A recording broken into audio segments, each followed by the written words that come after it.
Hey guys, thanks for joining me today. My name's Doug with Maximum Wealth.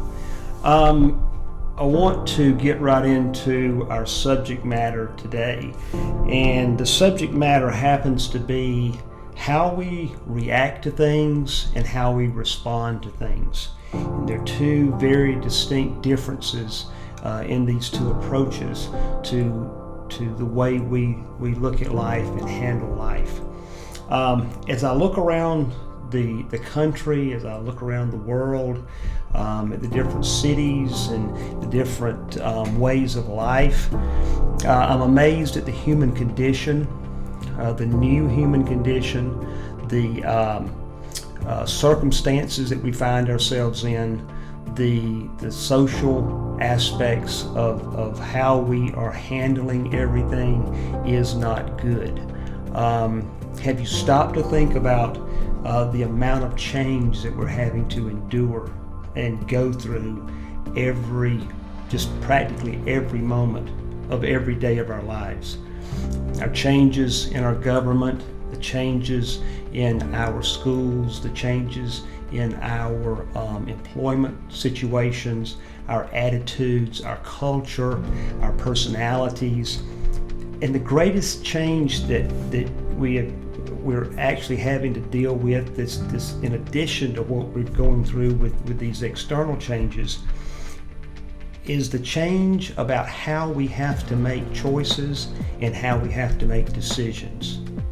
And those choices and those decisions that we're being forced to make are decisions, are personal choices and personal decisions being forced on us by other people. The decisions about our daily existence, our work environment. Do we work at home? Do we work in the business? Do we do a hybrid of both? How we are handling family, how we are handling our children, how we're handling our spouses, how we are dealing with aging parents or kids that are moving back into the homes with us that have different attitudes than what we have. How we cook, how we handle the sources of energy that are out there today, whether it's solar or electrical or gas. It's predicted that over the next 100 years, we are going to experience 20,000 years of change. Because of the rate of change today, with the technology that we have today, and the artificial intelligence that is creeping into our everyday existence. The dangerous and scary part of this change always seems to be that it's someone else or something else that's creating this change. This change is probably the worst thing that a human being can have to endure because it's so wrought with fear. It's so full of fear. And that's one of the reasons that we have to consciously be aware of how we are either reacting or responding to the stimuli that we are receiving each and every day. Because most of the stimuli is new stimuli. It's things that we've never experienced or never had to deal with before. Not only do these changes affect us physically, it affects us mentally, it affects us emotionally, it affects us socially, spiritually, in nearly every way possible, and it even affects us financially. The financial aspect actually causes more fear, more anxiety, more depression, more divorces, more fights, more issues than anything else that's out there. We just don't always know that's what it is. People tend to ignore things that they can't see, but they still respond or react to things that they feel. How does the amount of change affect us from a financial standpoint? It affects us in how we make money. It affects us in how we feel like we should have money. Should we be in abundance? Should we live in a more poor, destitute way?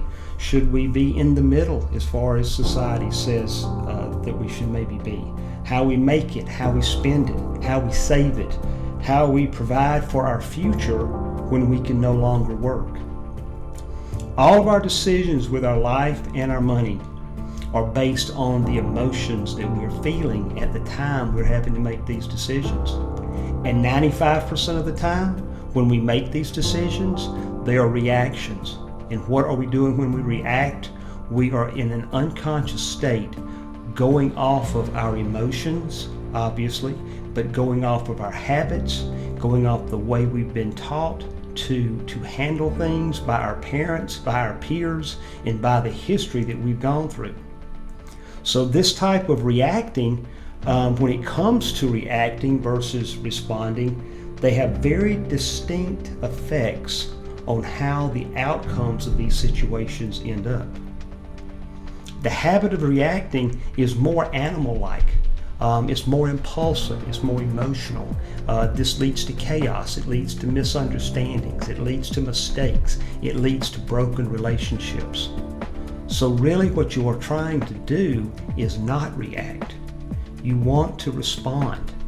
But we are so used to reacting from a habit situation or from the way we were raised that it's just an automatic habit that we react to things.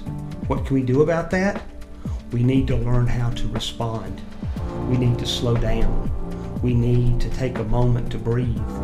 We need to actually feel the breath go in and out of our nostril for just a moment to gain consciousness, to be able to put our best foot forward when we're dealing with a situation as a response rather than a reaction. Reactions are driven by the instincts that we've developed. Again, it's developed by habits. And if you are in the habit or in the mode of reacting every time something goes wrong, a change happens, something that you're not used to seeing, it usually results in unsuccessful outcomes. On the other hand, when you responding to something usually comes in a more thoughtful way. It allows you to address a situation in a more clear, a more thoughtful, a more mindful approach. And what ends up happening is you have better communication when you respond. You have better relationships resulting from when you respond. And you also have better outcomes with those relationships, which in turn creates a better outcome for your life, which in turn creates a better financial situation most of the time, because you're not burning those bridges, you're not creating that chaos, you're not creating that misunderstanding or those miscalculations with what you're doing. In summary, with all the changes and issues that we are having to face and accept and endure on a daily, weekly, monthly, yearly basis, the difference between reacting and responding is so great and has such an impact on our lives that the ability to fight against the reaction state of mind and convert over to the responding state of mind will create a life of much more successful consequences, will create a life of understanding, will create a life of relationships that continue on for many years, and you will be in a position to where you're not burning those bridges, you're not harming your relationships, you're not separating families, you're keeping your jobs, you're having more money, you're able to enjoy life in a much more calmer, peaceful way just because you are choosing to respond to a situation rather than react to a situation. I know this sounds like a very small and minute and inconspicuous way to approach life, but I think if you will think about it, if you will dig down into the definition of responding versus the definition of reacting, you will see that there is a major difference in these two words and as far as their meanings go, and it will make a major difference in your life in the moment something happens and you have to adjust. And if you will adjust from a response standpoint versus adjusting to a reacting standpoint, you will see much more successful outcomes. Thank you for listening to me today. We'll dig down deeper into these different types of issues that we face with all of the change going forward.